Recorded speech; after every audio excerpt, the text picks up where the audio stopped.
Soyez les bienvenus.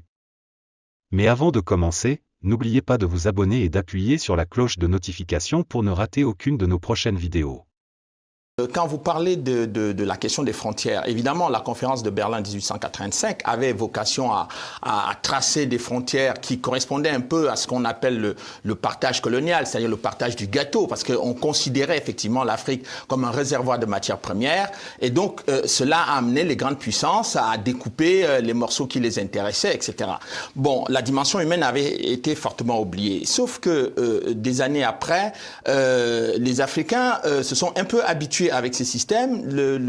L'EUA d'abord, puis l'Union africaine ensuite, ont consacré en quelque sorte l'intangibilité des frontières héritées de la colonisation. Donc vous vous retrouvez parfois avec des groupes de population qui parlent la même langue, qui sont d'un côté de la frontière et de l'autre côté de la frontière.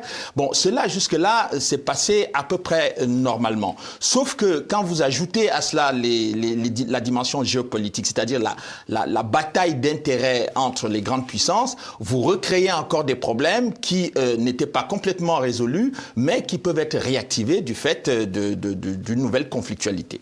Et donc là, encore une fois de plus, parfois les régimes alimentent aussi les questions ethniques parce que quand quelqu'un arrive au pouvoir, il essaye d'installer sa famille, ses belles-sœurs, ses belles-mères, etc. à tous les postes de pouvoir. Et donc c'est l'ethnie, le groupe particulier qui devient propriétaire du pays. Et donc ça, c'est très choquant. Quand vous avez 400 ethnies dans un pays, vous pouvez être sûr que les 400 ethnies ne vont pas apprécier cette façon de vous accaparer le pays. Voilà, c'est tout pour cette vidéo.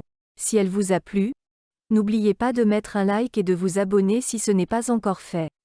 Sur ce, merci et à très bientôt.